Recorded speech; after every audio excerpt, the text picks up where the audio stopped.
Federal agents shoot two people in Portland, sparking outrage, investigation, and protests. On Thursday afternoon in Portland, Oregon, two individuals were shot and wounded during an encounter with federal law enforcement agents, city officials and federal authorities confirmed.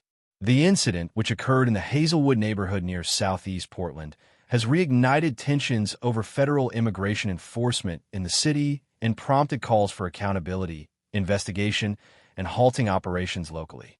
According to the Portland Police Bureau, officers responded around 2:15 p.m. to reports of gunfire on the 10200 block of Southeast Main Street. Upon arriving, officers confirmed that federal agents, later identified as Customs and Border Protection (CBP) officers, had been involved in the shooting. The two victims, a man and a woman, were found with apparent gunshot wounds. Police said they applied a tourniquet and summoned emergency medical personnel before the victims were transported to a hospital. Their exact conditions remained unclear in the immediate aftermath. The FBI's Portland office acknowledged that the shooting involved CBP agents, though an initial social media announcement was deleted shortly after it was posted. Federal authorities described the agents' actions as occurring during a targeted vehicle stop, asserting that the driver attempted to use his vehicle to assault officers, prompting at least one agent to fire in self-defense. Homeland Security officials also indicated that the individuals shot were believed to be Venezuelan nationals with alleged ties to the Tren de Aragua gang, an assertion that has not been independently verified and one that critics say underscores the contentious nature of federal narratives surrounding use of force.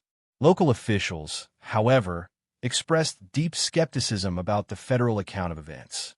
Portland Mayor Keith Wilson condemned the shooting, describing it as deeply troubling and highlighting the broader frustration communities feel over what many see as the militarized presence of federal law enforcement in Portland. He and other leaders have demanded that Immigration and Customs Enforcement, suspend operations in the city pending a thorough and transparent investigation. "This incident is devastating and has shaken our community," said Wilson, emphasizing the need for independent scrutiny of federal officers' actions.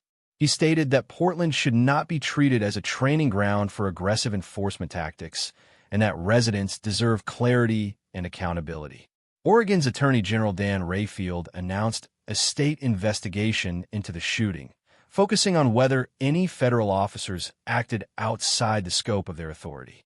Rayfield underscored the importance of transparency and pledged that witness interviews, video evidence, and other materials would be examined. He made clear that if evidence of criminal conduct is uncovered, cases could be referred to local prosecutors for potential charges. Community response was swift. Within hours, hundreds of demonstrators gathered outside the IC facility in Portland's South Waterfront neighborhood to protest the shooting and federal immigration enforcement policies. Many chanted for justice and an end to what they see as an overreach by federal authorities, with some also highlighting a series of recent controversial use of force incidents involving federal agents across the United States. The shooting in Portland came just one day after another high-profile incident in Minneapolis, where an ICE officer fatally shot a woman, sparking nationwide outrage and protests. The proximity of the two events has amplified criticism of federal immigration enforcement and galvanized activists and civil rights groups. Local law enforcement officials have urged calm as investigations continue. Portland Police Chief Bob Day asked the community to remain composed amid heightened emotions following both the Minneapolis and Portland shootings. While the Portland Police Bureau clarified that it was not involved in the enforcement action that led to the shooting, it is assisting by securing the scene and supporting ongoing investigative efforts. Despite these reassurances, state and local leaders have used the incident to renew calls for broader changes in how immigration enforcement operations are conducted within their jurisdictions. Oregon Governor Tina Kotek echoed the mayor's call for a halt to federal enforcement activities until all facts are made clear, emphasizing that community safety and civil rights must be protected. She called for cooperation and accountability as authorities work to gain a comprehensive understanding of what occurred. Critics of federal operations argue that the presence of armed federal agents conducting immigration enforcement in Portland has eroded trust between the government and local communities. They contend that such operations have often led to confrontations and unnecessary escalation, particularly in neighborhoods that already feel marginalized or under scrutiny.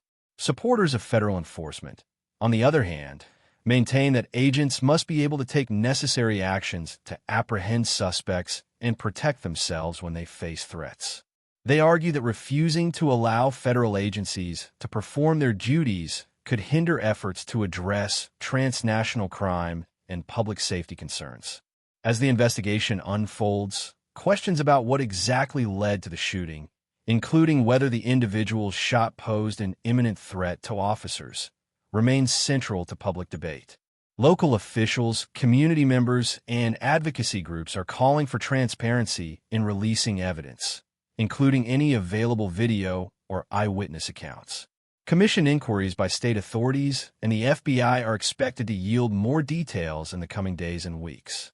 Meanwhile, Portland continues to grapple with the broader political and social implications of federal enforcement actions, as well as the human impact of violent encounters between law enforcement and civilians.